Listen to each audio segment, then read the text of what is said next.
The Lunaverse, Episode 17, by Grass and Clouds, Series by Rainbow Double Dash, Chapter 5, Bonus. Second attempt, being Fortisi. Let us once again turn back the clock to 100 years after Corona's banishment, to another party, another attempt to produce this tune. Please, your majesty, forgive us. The poor organizer bowed low. We had no idea he would offend you so badly. Please, we beg you, let us make it up to you. Fame Fortisi bowed too, which was convenient because she didn't try so hard to smirk. Concerti had flamed out. She knew why. And now she could finally take the lead over him. They had been competing their whole lives for the same positions on the same orchestras, for the same grants and appointments, even for the same mayor friend. All had gone to Concerti, until now. Now, Concerti was doomed as a cellist. When the princess hated you, that tended to put a crimp into even the most sterling reputation. But Fame Fortisi, always the loser, knew that she was better than Concerti, and now she was going to prove it. It was his offense, not thine, said Luna, nodding gravely. No apology is necessary. Apology. If I gave thee the impression that I was mad at thee personally. But it was still an offense. Will you let me present to you another musician to try the piece, please? We really do want to make you happy, and thank you for what you've done. Take care, said Luna in a grave voice, and Fame sensed, though she still wasn't looking up, that Luna was examining her. This work is extremely personal. Musicians often reveal their thoughts of their subjects in their playing. Be certain, Fortisi, that thou art truly prepared to play this piece. I am, said Fame Fortisi. Your Majesty, I agree with you that Concerti's performance was a travesty. I just want you to hear it the way it was meant to be played. And that was a lie. What Fortisi wanted to was finally win, to finally beat Concerti, to be recognized as smarter, cleverer, more talented, and just plain better, like she already knew she was. But to do that, she had to win Luna's favor, hence the piece. Luna's tune was impossible to read. Very well. And so the ballroom was set up for a small, exclusive audience of Luna herself and a few other nobles. Fortisi took the stage and began to play. Concerti was a fool, she thought, as he began. Does Luna seem like the type of mare to loathe her power of others like that? No, she's not Corona. Luna is a knight, mysterious, impossible to put down, cleverly twisting about to confound her enemies. She did not win that battle with Corona due to brute strength. She won it with superior intellect, and I am going to show that. Luna's theme in the final movement was not that of a cannonball smashing aside her sister. Corona's theme was quite powerful, and Luna's didn't directly challenge it, but it darted around, first here, then there, sliding and skipping over the strings like a fox. Corona's lumbered after it, casting destruction everywhere. But she couldn't quite seem to catch it. Luna was just too clever. In the end, Corona's theme slowed to a sluggish crawl. It was exhausted from the struggle. And then, only then, did Luna rise up and topple it. Fortisi ended the piece with a glorious cadence. Hi! Concerti had gotten that part right, and then smiled, waiting for the accolades. They were not forthcoming. Luna rose. She was shaking with cold fury, and if possible, she looked even angrier than she had 3 days ago. I see. So that is what thee thinkest our fight was like? Fortisi blinked. I wanted to pay tribute to your intellect and cleverness. Yes, quite clever indeed. When my sister's fire shattered the Western Canton Hospital, I suppose that was all a gambit on my part. Luna's voice was a deathly low. All that destruction, all that waste, masterminded by me, is that how thou seest me? No, gasped Fortisi. Of course not, your Majesty. I only meant to show you how little I thought the battle went. Your triumph. Somehow, Luna had appeared right in front of her face. Thou were not there. Thou evidently understood nothing. Her gaze was like ice. I'll leave, said Fortisi hastily. I think that would be wise. Luna turned away. Thou needest not bother applying to any more comfortable performances, Fortisi. And so Fortisi left, and it was only later, when she could find no pony willing to hire her, that she realized bitterly she had finally drawn even with Concerti. Chapter 7. Harmony. It was just like old times. Lyra played through a section of music, with Octavia listening attentively. What do you think of that? Despite Lyra's undeniable ability, Octavia didn't say beautiful. The point was not to praise each other, but to identify even the smallest of flaws and work to eliminate them. The middle phase felt extraneous, although in the first melody there was too much rubato. That section should be much more controlled. Okay, said Lyra, poking the offending piece of sheet music. First things first. I agree that the phrase doesn't work. The melodies I get, but the phrase... It doesn't seem to represent anything, concurred Octavia. She frowned. It's just a transition phrase to get to the next melody. Think you should cut it? The two melodies are a minor second apart. Transitioning directly from one to another will sound discordant. Just do a cadence then, or a quick tone series. There needs to be more space than not between the melodies. I think the phrase should stay, at least in some form. But you gave it too much weight in the last run-through, and that's why it didn't work. She made a few notes in the margins. If we make these notes grace notes, and emphasize the notes that remain in the same in both melodies. She rose and hefted her bow. Like this. She began at the end of one melody, finishing up on a low, somewhat ominous, deceptive cadence. Hi! That transition phrase hovered around like that cadence. Then quietly, but swiftly grew brighter. It was time for sunrise at Equestria, back when that was still a good thing. Lyra played a stream of notes on her lyre. Octavia swiftly adjusted her melody to accommodate them, letting Lyra take the harmonics and minor sequences while she focused on just the important progression.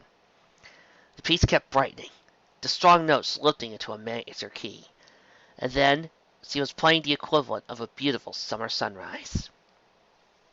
No, said Octavia upon finishing.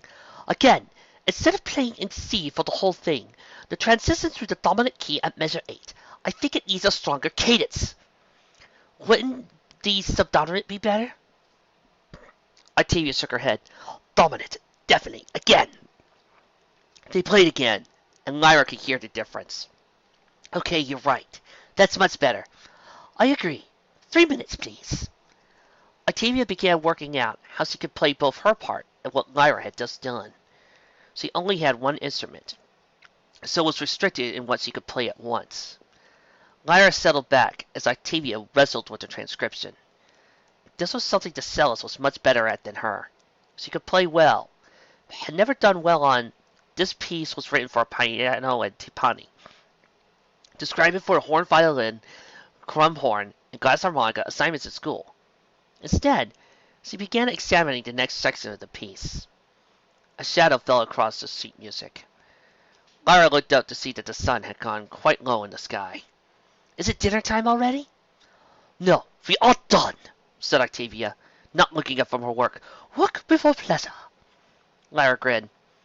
Physical condition, Octavia. We have to eat. I didn't say we won't eat, or that we won't eat. Well, but we can't stop now. We're far too close. There was a happiness in Octavia's voice. Now Lyra hadn't heard it all when she had met the mayor the previous day. I think I almost have this movement, Lyra, at least. She threw down her quill and returned to her cell. Listen! She played this section again, this time incorporating Lyra's part as well. The ominous melody shifted, quickly yet gracefully, into the happy morning theme. It was a rich dawn, full of subtleties, not just a simple sun rising over a featureless landscape, but a morning with all the color and gradation of a real sunrise. Little harmonies in the shortest and lightest of grace notes rounded it out, and as she played, Lyra found she could almost see the sun gradually lighting up the castle and chasing away the shadows. The melody ended on a light, high thrill, a bird-like call. Octavia was grinning happily for a brief moment, and then she paused. "Wait! Measure 24. I think the bowing should be changed slightly." She shifted the bow. "Once more. Perfectionist." But Lyra didn't complain. Octavia's perfectionism was what made her brilliant as she was, and it was a treat to listen to her like this. "In measure 30, I think you might also want to make the C2 note an octave, if you can." "Of course I can," said Octavia. She put her bow to the cello, and the morning dawned once again. Lyra listened, eyes shut, to the first movement of the Symphony for Moon and Sun. Octavia was already mastered many of the technical aspects of the piece before Lyra had arrived, but Lyra had helped her to grasp the underlying themes and emotions. Part of it was her instruction, part of her knowledge was of lore, and part of simply her presence, helping to calm Octavia and breaking through her depressive spiral. The resulting performance was gorgeous. "Your best work yet," said Lyra, and she meant it. "Thank you." Octavia inclined her head. "I have a few thoughts I wish to record. Let's break for tonight and resume at dawn tomorrow." "Dawn?" teased Lyra. "Really?" "Work before sleep," said Octavia, and though there was no real anger or annoyance in her voice. "Although, I suppose if you want to sleep in, I will start alone." "Hey, I didn't say that," Lyra saluted. "I'll be in here by dawn." "Wonderful." Octavia paused. "Thank you, Lyra. I have to admit, I don't understand why you're still here, but I find—" "Oh, stop it," Lyra giggled. "I'm here because we're friends. That's all there is to it." She left whistling. Things were looking on up. The next few days passed in a blur. Lyra hadn't played as much since she'd been a student at the academy. She didn't mind the increased workload, however. There was something spiritual about burying oneself in music, performing it so much that it seemed to saturate and rarefy the very air around them. The tower room was cramped and perhaps a bit too hot, but to Lyra it felt like the most expansive stage in the world. Octavia seemed to be like her old self, strict, stern, and utterly devoted to her art. She would play the same phrase dozens of times if she had to, in order to perfect it, before moving on. But Lyra didn't mind. In fact, it sometimes took several renditions before she realized what it was that was bugging her about it. After that, a comment or a few notes from her lyre was all that was needed to fix the problem, or at least inspire Octavia into coming up with a solution. Lyra was tangentially aware of the press coverage. The castle guards were able to prevent any of the paparazzi from breaking into the castle to ambush Octavia, much to the displeasure of Featherweight. And Octavia's decision to literally camp out in the tower was seeming wiser and wiser. The media didn't seem to have noticed Lyra yet, for which the Green Mare was thankful. As a result, the newspaper headlines couldn't help but be vague. "Concert still scheduled" was about all they had. Nevertheless, Lyra could feel the sense of anticipation from the ponies reading the paper, and from the nobles she passed who were attending the concert. This was a once-in-a-lifetime event, even if they would speak of it later, and all they wanted to hear the forbidden piece. Of course, they can't admit it, but it's not exactly hard to tell. The only part of Lyra's work that was completely fruitless was the search for the fifth movement. Not only had its original score been lost, but none of the other versions had been saved either. Granted, Luna hadn't liked those versions, but a what not to do list could have been useful. Literally, the only thing Lyra knew about it was that it was supposed to be about the actual confrontation between Luna and Celestia in the immediate aftermath, and that was rather vague. There were what, maybe 50 total attempts at this thing in the past 900 years? I'd be surprised if any 2 of them had similar endings. I don't even know where to start. But they still had a few days, which means they still had time to figure things out. They were 2 great musicians. Surely they could come up with something. Besides, it was an ending to a glorious symphony that detailed the victory of moon over sun, night over day, good over evil, and as long as they made it to glorious and joyous, that would be a good starting point. The other performances might not just have made it glorious enough. The only thing is, every other musician that tried it probably thought the same thing. You know, girls, I think I have a solution to our problem.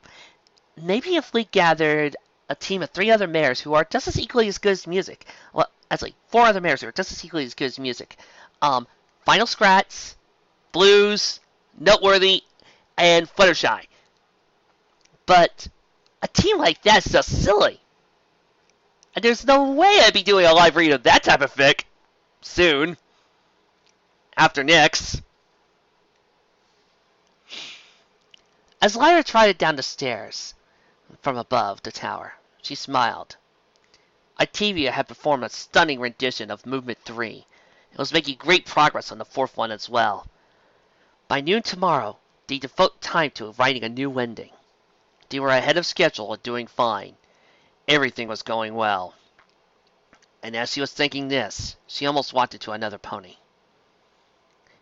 Oh, excuse me! Lyra had gotten used to seeing no other ponies around, though she was rising early. The castle was still unusually shutting down for dawn at about the same time she was entering, and only just waking up as she left. But here, at least, was one pony who still seemed to have something to do. "Quite all right," said the other pony. She was an earth pony with a white mane and coat, medium-sized and unobtrusive. She somehow seemed to fade into the background when Lyra wasn't looking directly at her. "My fault." Lyra shrugged and left, whistling a little. Yep, things were going great. 5, 4, 3, 2, 1. "I saw her myself, sir. Lyra Heartstrings is here, helping Octavia." Greengrass frowned. He had been away in his home fiefdom for a few days. A corporation from a neighboring domain had been trying to undercut one of Greengrass's own business, and the Duke had decided to deal with them personally, and only had just returned to Canterlot. Well, it's not completely unexpected. She is the element of loyalty, after all. "I can have a barred from the castle. She has no legitimate reason to be here." It'll be obvious that I'm involved then. Above all, I can't look like I'm trying to manipulate Luna into doing my dirty work for me. Greengrass smiled slightly. I understand she dislikes that. "You could see that, sir," said Notary in a dry tone. Greengrass thought, Lyra may simply be here for moral support, but she could be trying to aid her friend in a more substantial way as well, according to her dossier. He compiled one for each element. She's an expert on music performance, music theory, and music history. If anybody in Equestria knows how to play that piece in the correct way, whatever that is, it's her. She could be teaching Octavia some technique that'll impress even Luna. "I think that's unlikely, sir." Well, my ascension to this rank was considered by many to be unlikely. As I'm sure you're aware, that worked rather well for me, and not as well for the many. Greengrass chuckled. Let's make sure not to make the same errors as my rivals. That would just be embarrassing. "Duly noted, sir," drawled Notary. "What would you like to do about Lyra?" I think we should make a use of Luna again. She has an absolutely irrational hatred of this piece. Perhaps it'll move her to such a rage that she'll squash both of them on the spot. "Sir, that's not like her. Historically, but it's quite possible. Or at least, our dear employee will think so." Greengrass began to walk out the door. Octavia believes that she deserves to suffer. She's letting Lyra help her now, because she's desperate for friendship. But if Lyra were to suffer some kind of cost for doing so, Octavia would believe the only moral thing to do would be to send Lyra away to protect her from the fallout. "I see," Notary thought. "I can have a press release at every paper by morning that announces they are working together." Yes, perfect. Get on that. Join them at the hip. Make sure every pony, especially the nobles, knows that Lyra supports Octavia and will rise or fall with her. That will spook Octavia so badly, she would rather tie Lyra up and ship her to Tapria rather than let her friend be tarnished along with her. He grinned. If we succeed, We split them apart, and Lyra's plan to save Octavia fails. Notary hesitated. Sir, I think there's something you're forgetting. Yes? Greengrass smiled. Notary was worth more than 100 sycophants, so a few servants knew to think for themselves, and even fewer would contradict their masters. But Notary was the exception. Suppose we fail, and Lyra remains by Octavia's side. The Lyris is an element, and Luna needs her for the defense of the country. If we tell the world that Lyra and Octavia are linked, then Luna may spare Octavia so as to avoid hurting Lyra. You mean the throne would favor a friend of the element? Dear me, that would imply the elements are legitimate political entities, and can be controlled like any other. He chuckled. The reason we have to move in the shadows to seize the elements, unlike every other trinket I've taken, is that the elements are considered out of play. They all belong to Equestria, defend a nation, and work for Luna, personally. That kind of thing. But if Luna does something political, anything political with the elements, I can act to take them directly. What will she do? Condemn me for doing what she herself had did?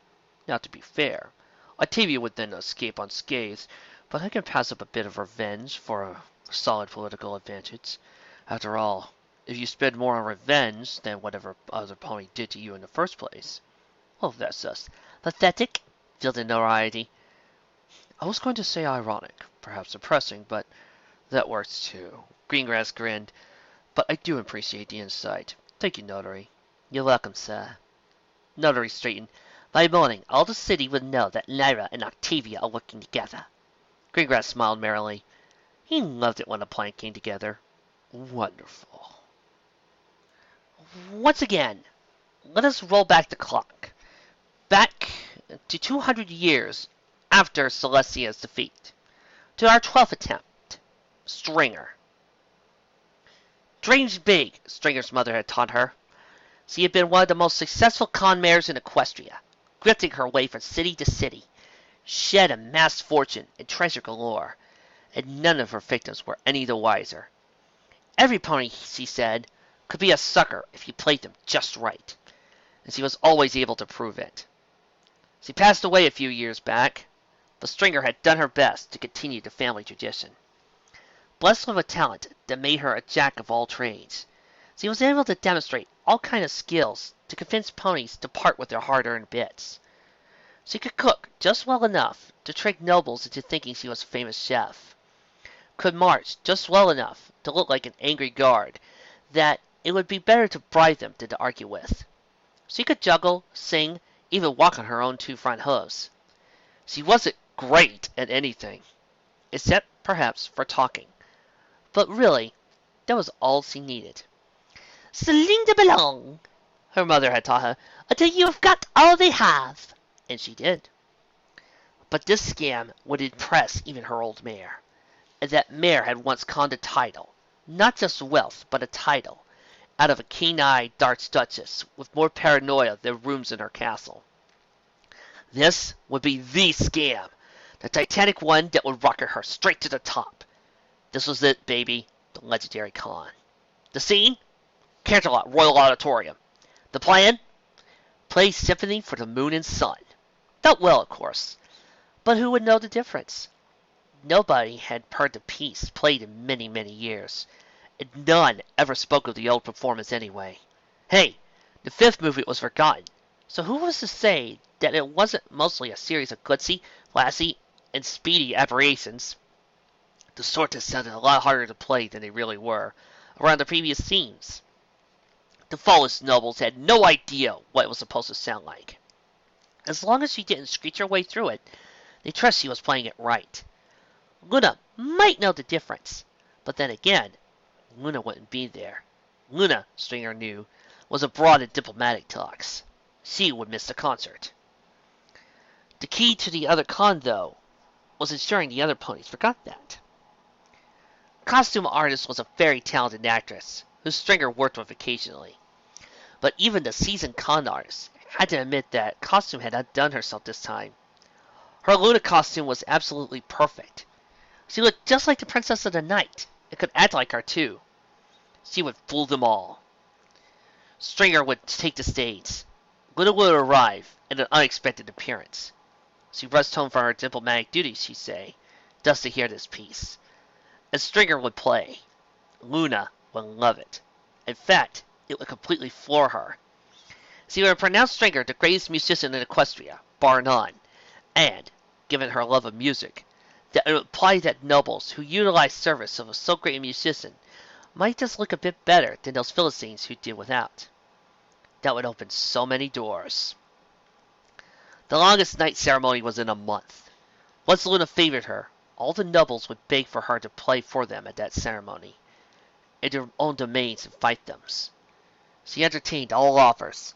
Hey, she accepted all offers, as long as they paid in advance.